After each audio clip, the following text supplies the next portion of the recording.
The Orthodox faith are addressed. Father Evan is the priest at St. Spiridon Greek Orthodox Church in Loveland, Colorado. Call in your question at 1-855-AF-RADIO. That's 1-855-237-2346. Here now is Father Evan. Well, good evening and welcome to Orthodoxy Live. Christ is risen. This is your life call-in show about the Orthodox faith, her teachings, and her traditions. I'm your host, Father Evan, and we're streaming to you live here on Ancient Faith Radio. I'm glad you're with us. And a blessed new month to all of you. It's June 2nd, 2024.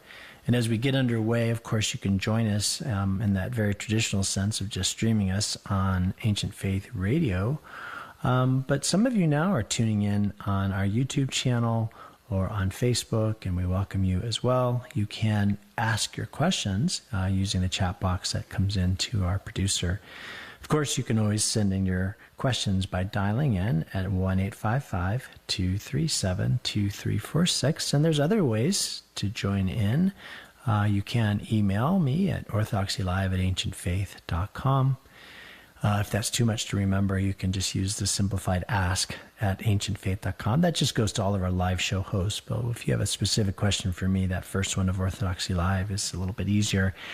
And some of you, we've got a few of you who called in and recorded questions for us on our ancientfaith.com website. And as you go there, you just go to the live radio button.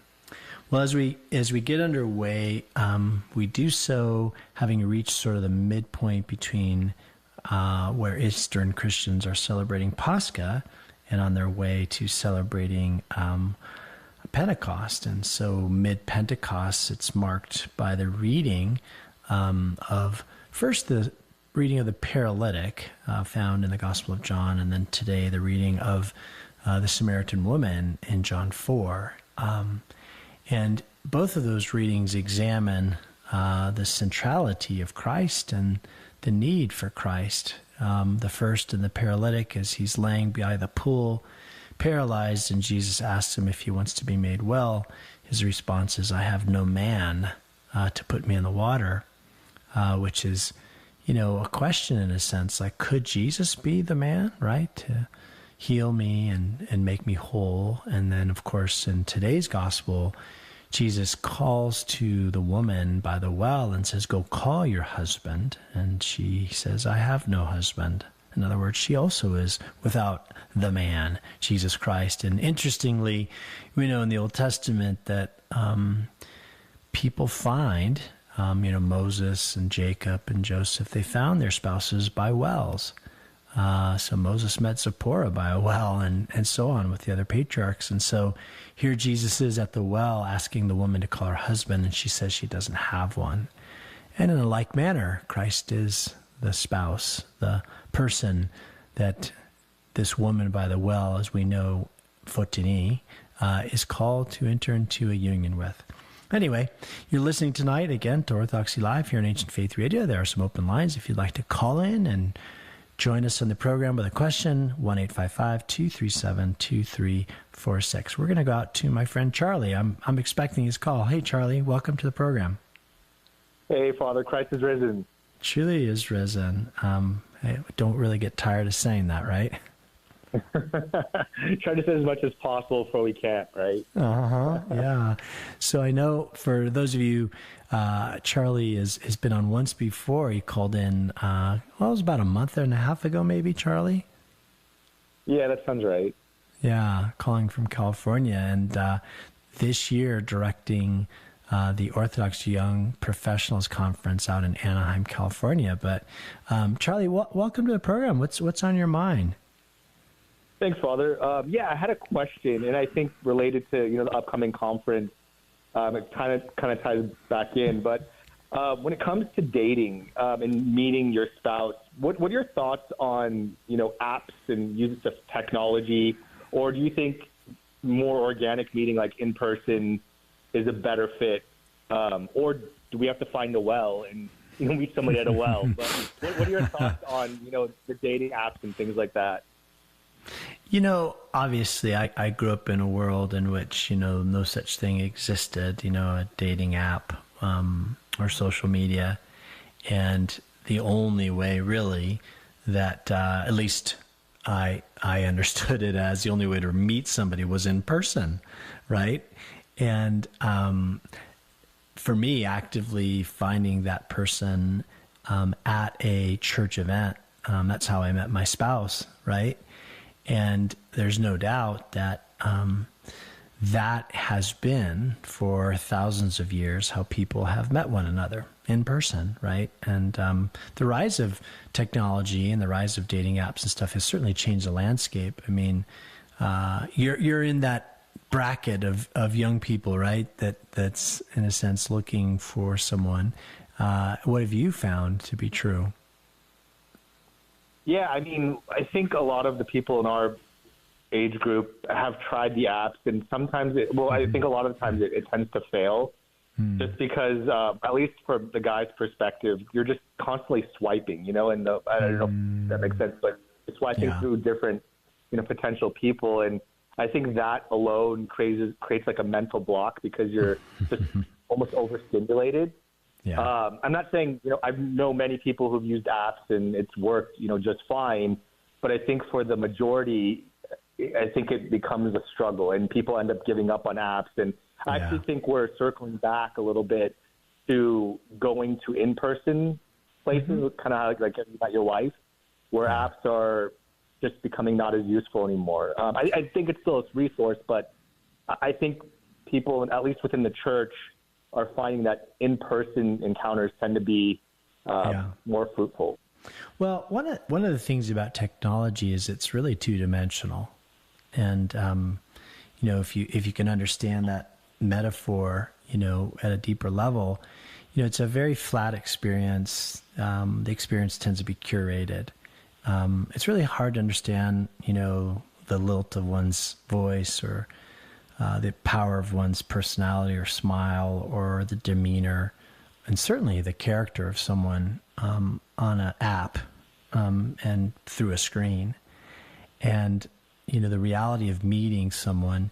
It's interesting in the church too, because the idea of relationship is really, how would I say it, theologically essential to our salvation, right? And the idea of meeting is usually face-to-face, right? Whether that's between us and God, between other human beings. And we celebrate actually the meeting of God with his people in the Feast of the Presentation, right? Where God meets his people in the temple and no longer is there a veil between the two. So I think in some ways, like you're saying, the experience of sort of electronic dating, it's something that people have attempted, but it tends to be a little bit problematic, and returning to something that is more organic and real, where we actually meet people in person, right? I want to say something about that though, Charlie. One of the things that I've found is that perhaps through the use of social media, people's understanding of marriage and their expectations in a spouse have become broken, disfigured, and unrealistic. Does that sound like possible to you? I mean, again, those are pretty strong words.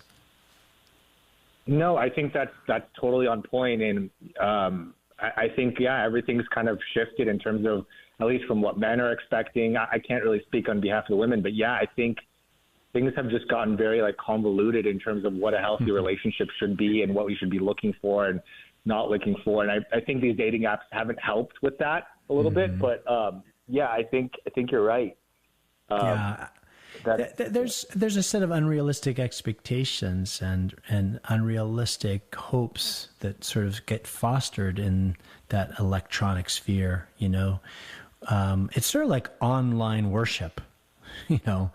Okay, it's a proxy. When someone's sick or shut in or weather keeps you from getting to worship, but you can't substitute it, right? It's not the real thing. In one sense, like if I could plug, the conference, I would say, if you're single, you should come to the conference that I'll be speaking at the end of July out in Anaheim. because I think it's going to be an encounter with other people of your age and of your interest, right, in the faith, right, and also in finding someone to build a life with. But, you know, for those who might say, well, I don't necessarily want to go to a singles conference, I would say, well, that's okay too, because, you know, we're going to be talking about things that are important to all of us related to our salvation and relationships. So, you know, Charlie, if someone was wanting to sort of, you know, plug into attending, what would they do? Yeah, I think what you described is exactly right. You know, I think if you are single and you're looking to meet a spouse, this is a great opportunity. And that's why I'm attending, and this is why we really put it on. And we have people from all over the country coming, I mean, even as far as Australia. So it's a really great opportunity for everybody to join. And, you know, again, like you said, you don't have to be single, but it is a great opportunity just to network. But if you are interested, so we have a website. It's www.oypc.com, and that's an acronym for Orthodox Young Professionals Conference. So oypc.com. And there's a link on there that, you know, talks about the conference. It has a schedule. You can register on there. You can book your hotel through the website. So that's kind of the central place of where all the information is housed. I hope people will register and come. I mean, like I said, you know, I've spent a lot of time over the last, you know, several months thinking through the reality of, you know, singleness. I've thought a lot about relationships. I mean, it's something I do naturally. I mean, today I was meeting with a couple that's getting married next Saturday, and, you know, talking about the meaning of relationship with them, the meaning of marriage in the church. And, you know, a little teaser, I'm going to tell everybody that the meaning and the purpose of marriage is actually no different than the meaning and the purpose of one's single life. And that's something I'll talk about at the conference. And both produce the same thing, you know, singleness and married life. At least they do in the church, and we'll talk about that. But then also, you know, I'm going to dive into things that are very pragmatic, you know, about what's going on in the church when it relates to, you know, finding a spouse, and also, you know, what's going on in the broader culture, and what it is that we really need to be looking for. You know, there's really three key elements to a healthy relationship, and, you know, shocker, this is not what current media or the culture actually promotes. And as a result, even Christians get swayed into thinking a relationship is built upon these sort of false idols. But research, you know, proves the point that the church has been making all along, and we'll talk about that as well. So it's going to be a great weekend. Plus, we're going to have a lot of fun together. So I hope people will make it out. Yeah, we're really excited to have you and be with everybody. So, yeah, I encourage everybody to sign up if you haven't. I would say that there is a deadline to register. We just have a few weeks left before registration closes. So I would encourage anybody who's thinking about registering to just do it, because, yeah, we're going to have to shut it down here in the next few weeks. Well, thanks, Charlie. Thanks for calling in. It's always good to hear your voice. Thanks, Father. All right, Thanks. take Appreciate care. it. Good talking to you. All right. Good talking to you. Well, again, you're listening to Orthodoxy Live here in Ancient Faith at 1-855-237-2346. We look forward to hearing from you if you have a question. You know, this next question came in by email, and it's from Derek about the making of the sign of the cross. And Derek is wondering, he writes in about, hi, Father, I'm recently attending an Orthodox church for the first time, and I've noticed that people make the sign of the cross over themselves. Having grown up outside of Orthodoxy, I don't really understand the meaning of this, although I feel compelled to do it myself. Could you explain a little bit about what people are doing and why? Thank you, Derek.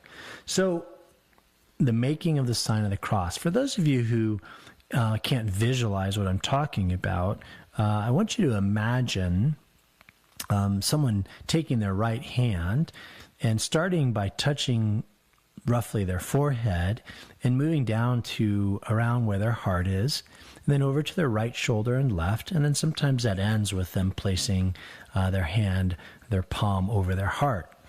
When they do that, they're gripping their hand in a particular and peculiar way. The thumb, the pointer finger, and middle finger are together like a pinch movement, like you're pinching something.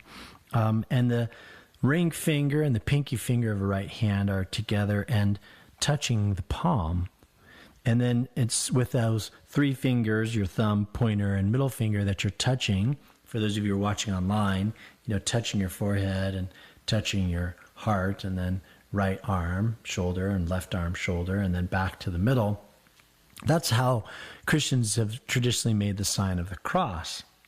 And in clasping their hand that way, they're proclaiming some of the central tenets of what it means to be a Christian, that we believe in Father, Son, and Holy Spirit, one God. So that's why the three fingers, the tips of them come together. Jesus Christ, both human and divine, the ring finger and the pinky finger, descended from heaven, and that's why we touch our palm and upon the earth. And roughly we're saying, may God bless my thoughts, my mind, my nous, my heart, and my actions. And we go to the right because we proclaim through that Christ, who ascended from earth 40 days after his resurrection, he ascended to be seated at the right hand of the Father on high. Now, none of those ideas or thoughts or theological concepts might be in one's mind when they're making the sign of the cross. They may just simply be moving their body in a sacred way. And so one of the things we can consider, Derek, is that we know that often our actions speak to our thoughts, right? Or give meaning to our thoughts. So, I will go up after this program finishes and have dinner with my family. And the mere action of eating together is an act of communion with one another, an act of fellowship. It's not just that we are eating, sort of attending to our physical need, but rather we're eating together, right? At a table, seated around, looking at one another, right? And, as the kids go to bed, I'll give them a hug and a kiss. I might say, I love you. I might not. I might just give them a kiss and a hug. And we know that action tells my children that I love them, that I care for them. It really says more than I can express in word. And similarly, the making of the cross does the same. Now, of course, the cross is understood as our Lord's victory over death and his symbol of love, that which conquered the powers opposed to him. And in this way, it's a sacred thing. And sometimes in life, we might use our physical environment to display our anger, our dissatisfaction with other people. And we do this, unfortunately, but we can also use physical actions to display our love and our connection with others, as I've kind of already mentioned in the hug and the kiss and the family dinner. And so it is with the cross.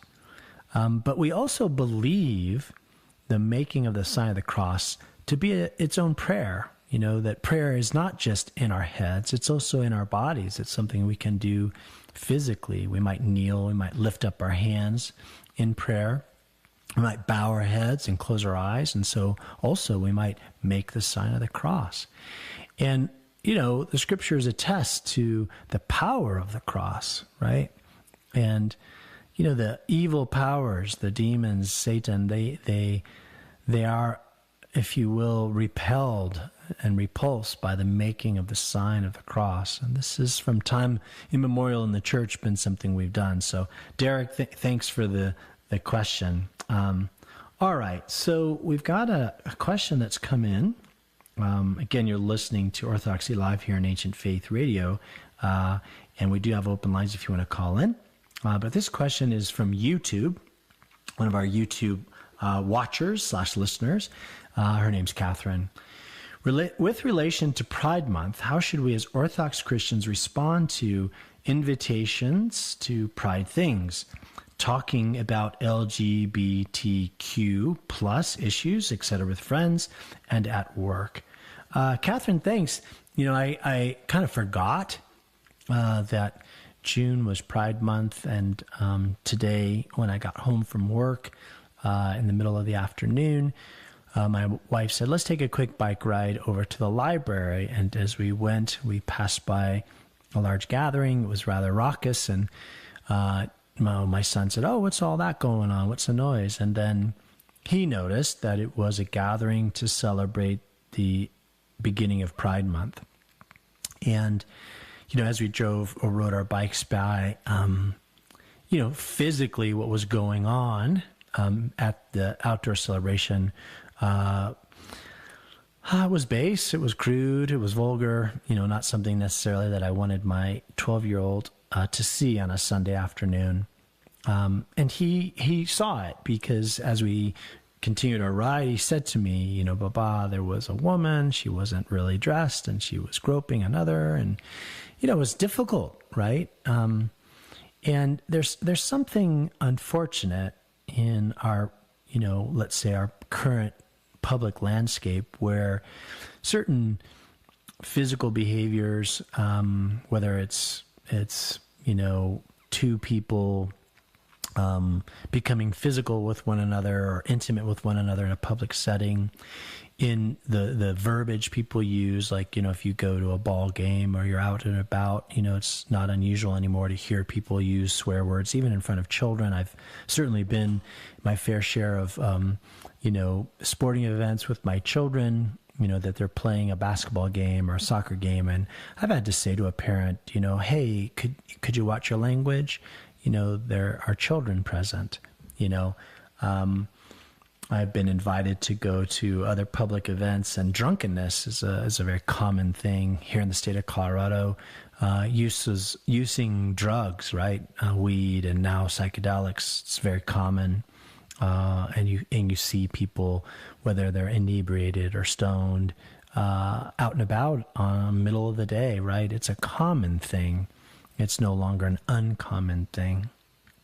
And so how do we as Christians, navigate such a space? I mean, whether it's even in our politics, in our schools, just so brokenhearted over this. But my sister-in-law was recently relating to us how in 5th grade, her daughter underwent sexual education, which included an orientation over various sexual activities, and really not a physiology lesson, or a lesson on how someone becomes pregnant and has a child, but was really about sexual acts and the variety of them. I just was brokenhearted about that. I think it's important, Catherine, that we as Christians reclaim space for beauty and truth.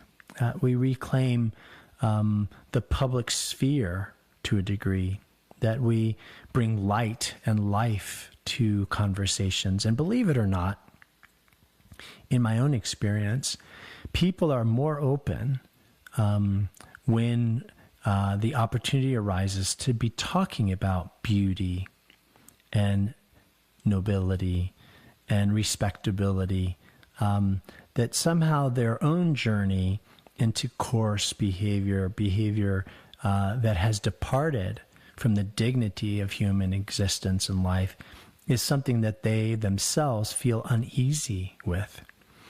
And, the misclassification of this type of, perspective as hate speech or intolerance or a lack of understanding, or, it's somehow antiquated, is not true, right?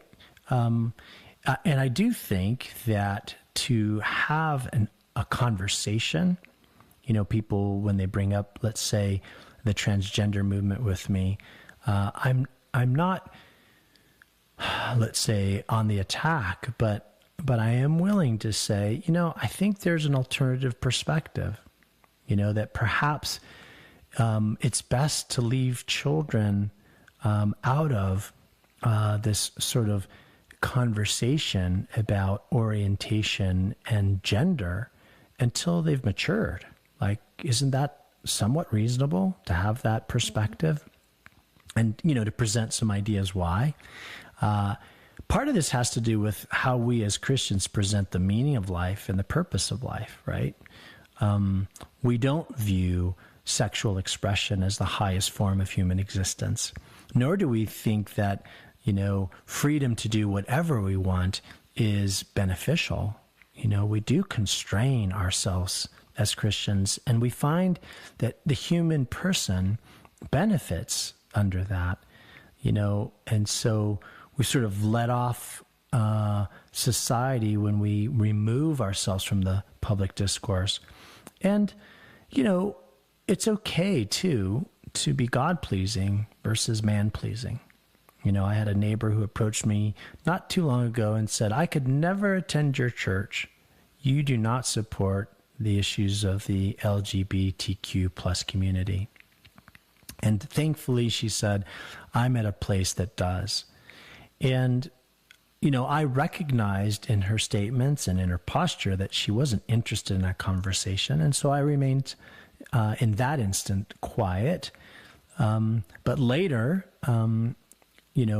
when I ran into her again, there was an opportunity to sort of open up that conversation and express to her that perhaps her description of who I am and where I attend worship and what that church believes is inaccurate, and that perhaps, the church has something to say when it comes to this arena that could be beneficial, that we shouldn't just sweep it aside as if there's no point or purpose, right? The other thing that I would say is just in general, my family doesn't participate in this. We find it, unnecessary. I am not out protesting. At the same time, I don't think that we as a society need to celebrate this. That's my perspective as a priest. So thanks, Catherine. Listen, we've got another question that's come in, but let's take a short break. And again, you're listening to Orthodoxy Live. When we get back, we'll take up this next question that came in. Orthodoxy Live with Father Evan will be back in a moment. In the meantime, lines are open at 1-855-AF-RADIO. That's 1-855-237-2346. Hi, this is Father Evan Armatas, priest at St. Spiridon Greek Orthodox Church in Loveland, Colorado, and the host of the Ancient Faith Radio Sunday night call-in show Orthodoxy Live. I am pleased to announce today the release of my first book for Ancient Faith Publishing, titled Toolkit for Spiritual Growth, a practical guide to prayer, fasting, and almsgiving. It seeks to provide a guide to the three basic and primary disciplines of Orthodox spirituality. Through these disciplines, Christ opened for us a path that frees us from the disordered way of life that has become normal for many, even though their hearts and minds tell them otherwise. Please join me in exploring the three-legged stool of Orthodox spiritual practice: prayer, fasting, and almsgiving. Books now available at store.ancientfaith.com. And the title, once again, is Toolkit for Spiritual Growth. I look forward to sharing it with you. God bless.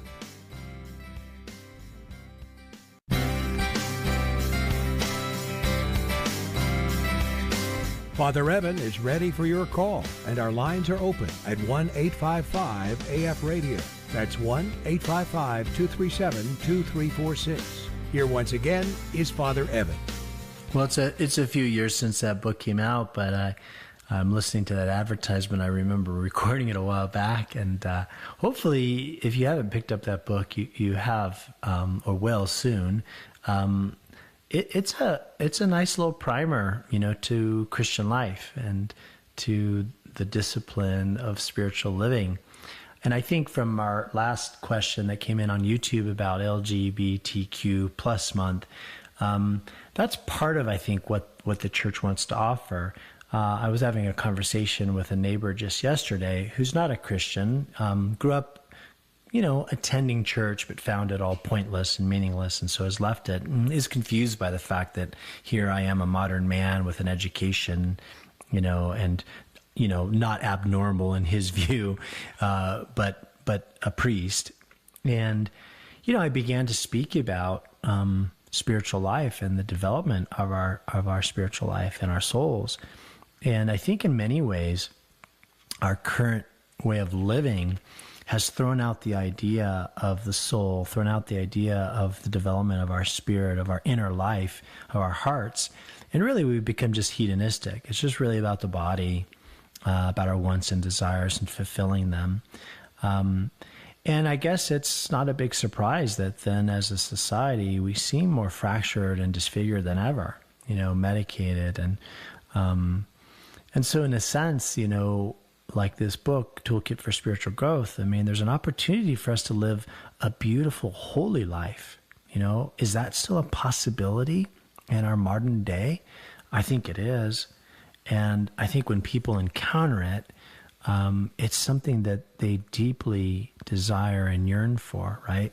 So, all right, Bonnie writes in, and this goes back, I guess, to our first question of the program.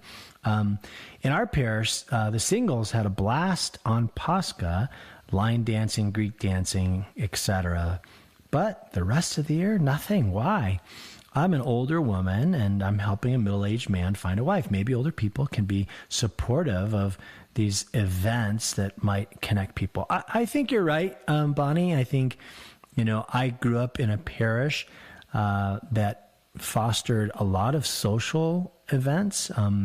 I would say, to a degree, was not, let's say, primarily focused on the development of the faith, because it was really, the parish I grew up in was a place in which, one's ethnicity and cultural background was supported.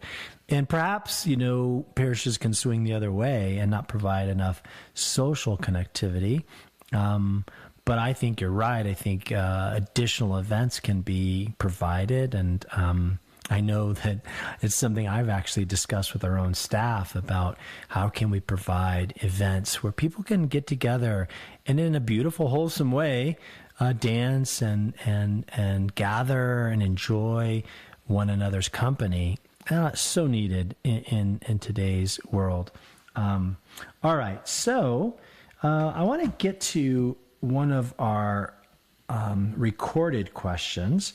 It came in from Aubrey. So let's take a listen to Aubrey's question. Hi, Father Evan. My daughter Aubrey has a question. I was just wondering if animals go to heaven. Thank you.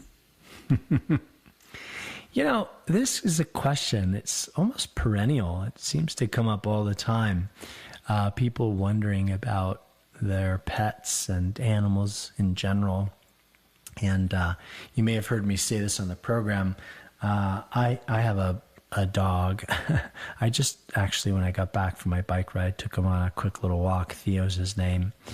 And he's really just a wonderful part of our life here in Colorado. And he's part retriever, part poodle, and part Labrador.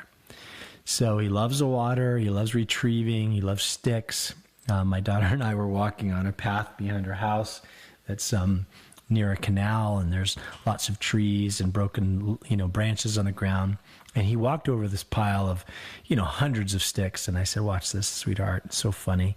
He goes by this pile of sticks, but I pick up one stick and I wave it at him. And now that stick is just so important to him. He's bounding and jumping right until I throw him the stick, and then he's carrying the stick so proudly. He's got his own personality.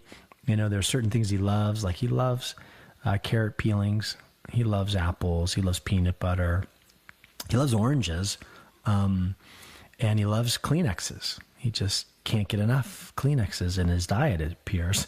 So we're always having to put the Kleenex up higher and hide them, because he'll just, if he finds one, he's going to eat it,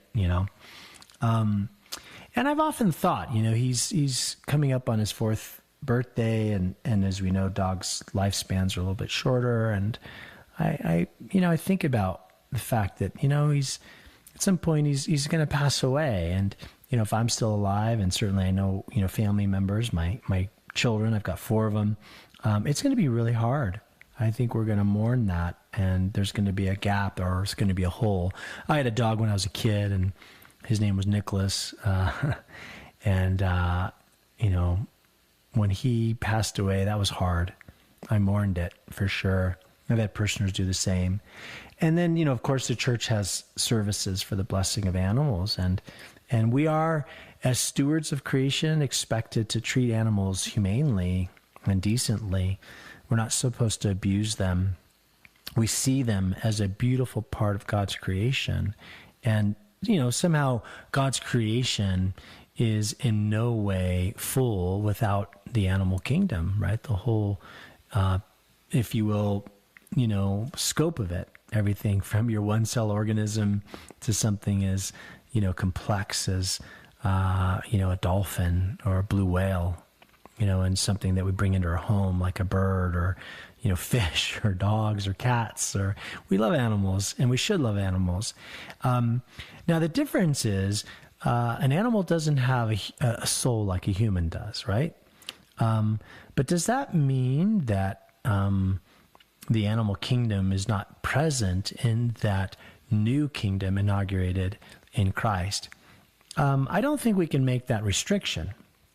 Now, famously, if you go online, I think you can find a debate between a Roman Catholic Church and a Protestant Baptist Church on their billboards, and they're arguing about this reality of whether or not a dog or a cat or any animal goes into heaven.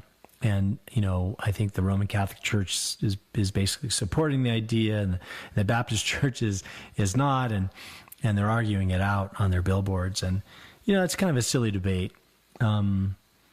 I think missed in all that is that, certainly creation is part of the kingdom, right? And we can lose sight of that. We don't narrow the kingdom down to sort of let's say a nebulous space and a bodiless existence of spirits, floating on clouds. No, there's something else going on. Now, can we speak to it, to the level of specificity that some would like? No, we really can't. But we can understand that, God has within his plan of salvation and the kingdom all of his creation in mind. And while humanity has a special place set aside for them, we see that certainly in Romans. Not Romans, Hebrews, where Paul's talking about our place even above, for a little while Christ below the angels, then above them. We certainly see that in the feast coming up of the Ascension, where humanity is enthroned in the kingdom of God. But, we can't have a very narrow view of this, right? So when you ask, do animals go to heaven? In one sense, I want to say yes, but not in the same way that we're thinking about humans. And that's why I say that debate between those two, the Roman Catholic and the Baptist Church, was kind of off the mark. Certainly humanity is distinct. A dog is not a human being. But it isn't to be disrespected or treated with any less love or affection, but not the same type of love that we would have for a human being. I love my wife, and I could say in a sense I kind of love my dog, but not in the same way, right? And I have a relationship with my dog. He knows me. When I come home, he gets certain toys for me, and we have a routine at night. But it's not the same as my relationship with my wife by any stretch, right? Or with my friends or my family or my children. And we can say the same that in the kingdom, the relationship that God's creation will have with humanity will be distinct and different. That's the best guess I can give it. It's not going to be the same as God's relationship with us. And certainly the Christian story points out, how distinct humanity is, right? And how God's relationship with humanity is unique and different, right? And how God himself speaks about humanity being made in his image and likeness, right? There's a potentiality to human existence that isn't there for the animal kingdom, right? And so there's a way of mirroring God and reflecting God that's possible for human beings in the kingdom that isn't possible for animals. So anyway, your question gives me an opportunity to kind reflect and answer in a more broad sense that question and bring in some ideas that perhaps we haven't thought about when that typical question comes up. Does my dog go to heaven, right? That kind of thing. Anyway, again, you're listening to Orthodoxy Live here on Ancient Faith Radio. The number to call is 1-855-237-2346. All right. Question here on the Orthodoxy Live email address. Hi, Father Evan. I'm learning about Orthodoxy as a Protestant, and I worry about what it would mean to my relationships with my family if I were to join the church.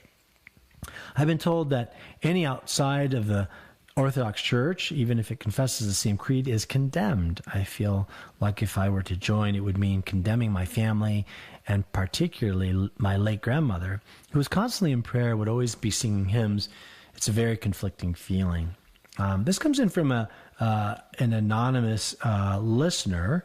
When I hear descriptions of the church being judgmental or condemning those outside,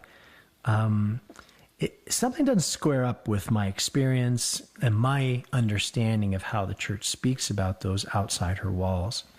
We know where salvation is, and today, very interesting phrase that Jesus uses in the Gospel of John when he meets with the Samaritan woman. She is speaking about, how she believes and what she does in terms of worship and how she's gone about relating to God. And Jesus, quite frankly, tells her, look, we worship what we know, and salvation is from the Jews, right? And so he's being, very direct and distinguishing, where salvation comes from. And it doesn't come by way of the Samaritans. She was a Samaritan woman. It doesn't come by way of Assyria or the Egyptian gods. It comes by way of the Jews. Salvation is from the Jews. And we know that the Messiah, Christ, is the one who brings and delivers humanity, who brings salvation, God's message, and delivers us. And Jesus goes on in that passage to say that, the hour is coming and now is when true worshipers will worship in spirit and in truth, right? So it's important that we understand what the truth is and that we are worshiping in the spirit and that we're not departing from that. Yet at the same time, we know that in the Gospels there are those who are out working and they weren't with the apostles, and the apostles were upset about it, and they come to Jesus, and Jesus says, look, those who are not against us are with us, right? And then he also goes on to say that, there are many that will be seated at the Father's table in the kingdom. They'll come from, all over. And we worship and follow a God who loves all humanity. So it is not as if we're saying, well, look, the truth does not reside in the faith. It's not as if we're saying that the Spirit of God does not reside in the church. It does. And salvation is found here through the worship of Jesus Christ in spirit and truth. Yet we should not be placing a restriction upon God, because we can't. It would be heretical to do so and wrong, upon who it is that God will save, And so I think the better way to look at this is to say, as I enter into the church, I understand that I am moving into the kingdom of God as it is represented in the church, and that salvation is found here.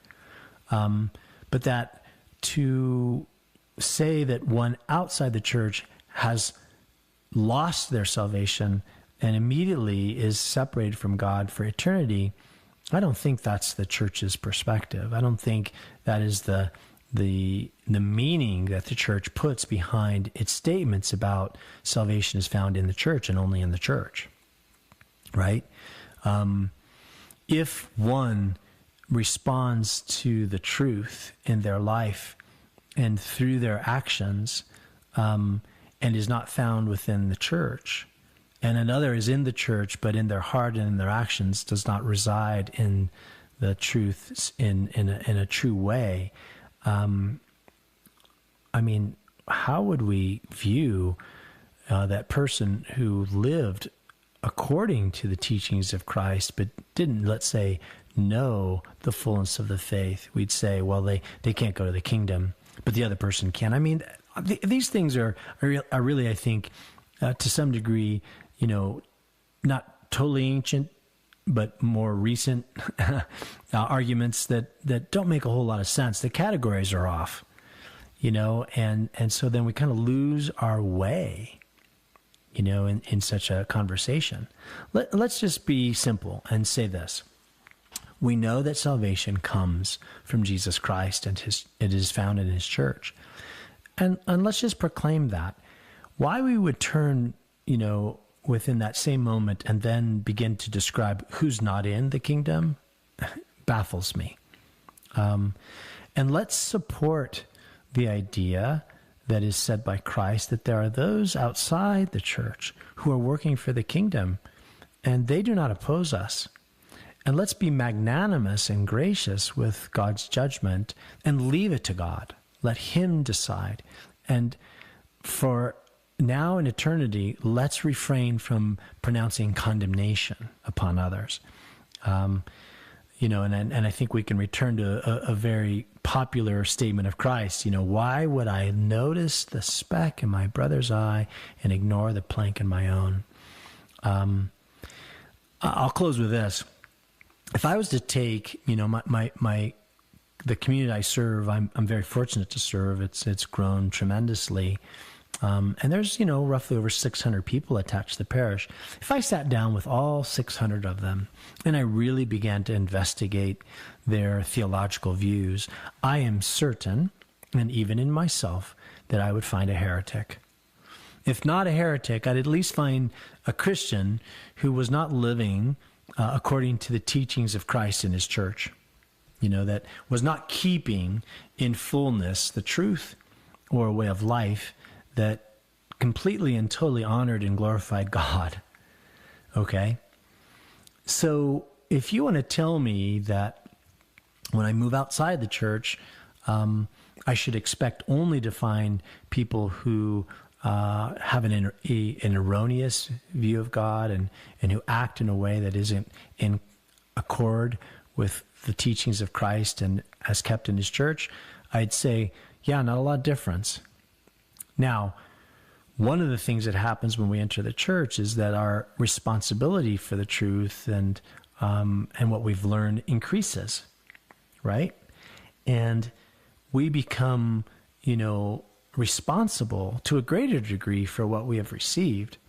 And so in a sense, as St. Paul says, judgment begins with the household of God, right? So that's a good question, and I'm glad you asked it. All right, I think this is going to be our last question for the night. It comes in from Stephen. He's writing in from Ottawa, and he writes in, can a Christian support Israel? I went on a pilgrimage and came back supporting Israel. May I wear a pro-Israel shirt? For your info, I am an Orthodox Christian. Stephen, I think I can answer that question to a degree. And why do I say that? I don't fully understand or follow the politics of the modern state of Israel or the modern state of Lebanon. Oh, wait, did I get that right? Or no, Palestine, right? The Palestinian movement. What I do understand of the current conflict, much like I would say the same of the conflict going on in Ukraine, between Ukraine and Russia, is that armed conflict and the use of violence and force to promote and enforce the ideas or ideals of a nation state or a group of people is not found in the gospel, right? And the oppression of the poor, of the weak, of the widowed, of the orphaned is not supported in the gospel of Jesus Christ. And the taking of life is not supported in the gospel And so in that sense, I can say this: I don't believe we can support, as Christians, war. Now, we understand as Christians that war occurs, right? That armed conflict happens, and that, people do need at times to defend themselves, right? And in such cases, the innocent sometimes are wounded and harmed, and sometimes the response is not proportionate, and larger segments of a population come under the conflict and are hurt. I think the church has to be careful in navigating such spaces and protecting the dignity of the human person at all times and speaking peace to leaders. Do those in Palestine have a case against what is going on politically, let's say? Do those in Israel have the same? Yes.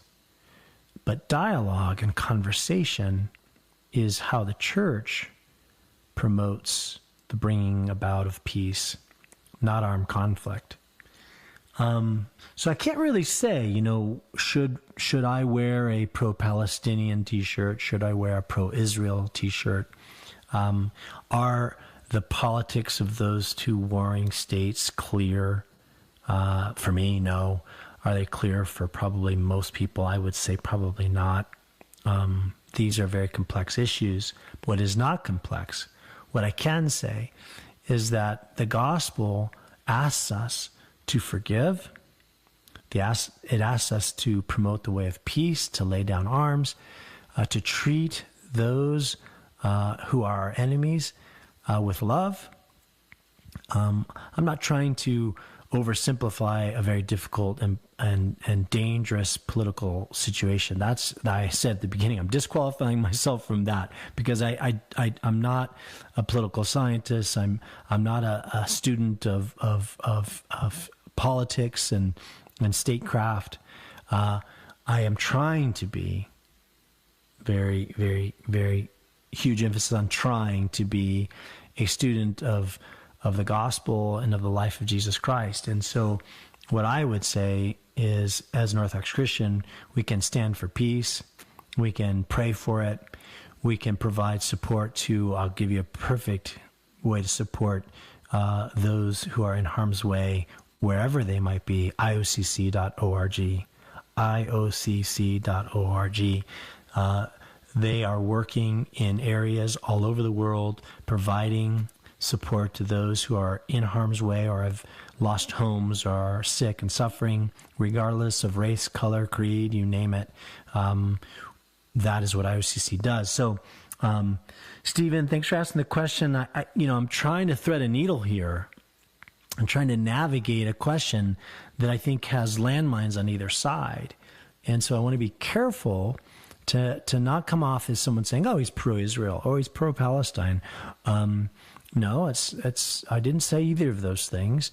What I'm trying to say is I believe that the armed conflict that's happening in the Middle East is not focused on the gospel. And the people in the conflict, by the following of the gospel and the following of Jesus Christ, that is their way forward to peace. And we need to be agents of that in this world. In the absence of that, I'll leave it to those who are the professionals who know how to navigate that space and begin the talks that would bring about a peaceful resolution to that armed conflict. And I'm not ignorant of the arguments to a degree on both sides. It's just I can't navigate those very well. Anyway, thanks so much for listening to Orthodoxy Live tonight. This is your live call-in show about the Orthodox faith, her teachings, and her traditions. For Orthodoxy Live and Ancient Faith Radio, I'm Father Evan. Good night. God bless.